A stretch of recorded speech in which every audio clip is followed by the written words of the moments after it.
Hola mga katropa, ito may kwento naman ako ngayon. Kasi kanina lang may dumang kliyente ba. Ewan ko kung ito ay nagtatanong o kaya nang titising lang.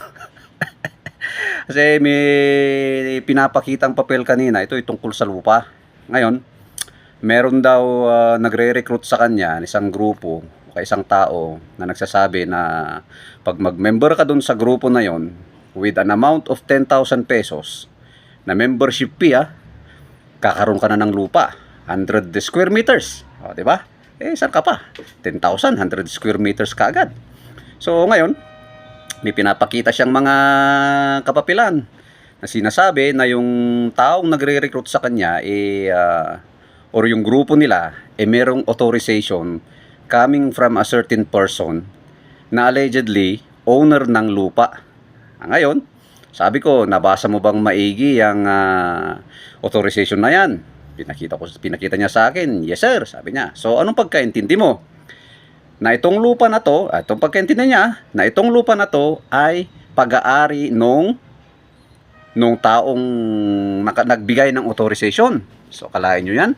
Authorization pa lang yung feeling niya, that is now a proof na pag-aari nung nagbigay ng authorization.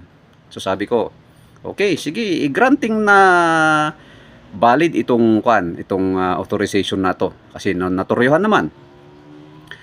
Meron ba silang pinakita na titulo sa'yo tungkol sa iyo lupa na yan? Sabi niya, wala daw.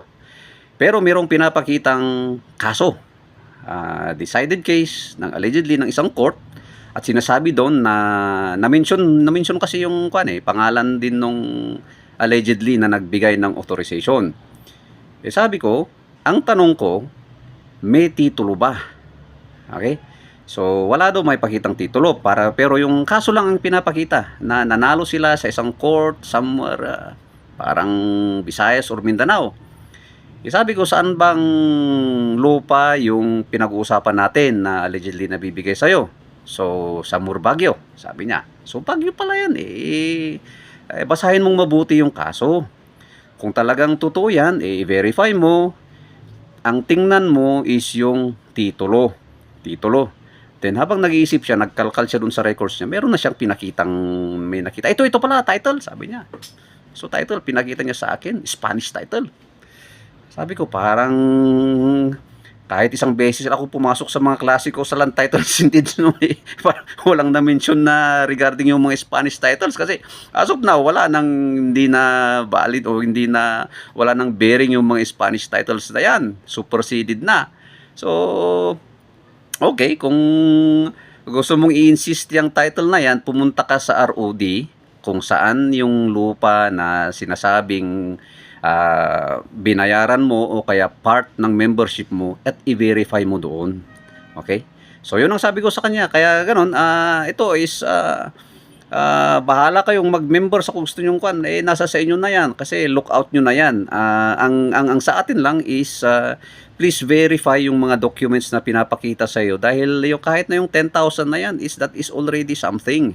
No? Hindi basta-basta kitaan yung 10,000 na yan. Tapos, a further interview sa kanya is every now and then, na may nagkukolekta raw para sa abogado and so on. Sabi ko, so ibig sabihin, hindi lang 10,000 yung binayaran mo dyan.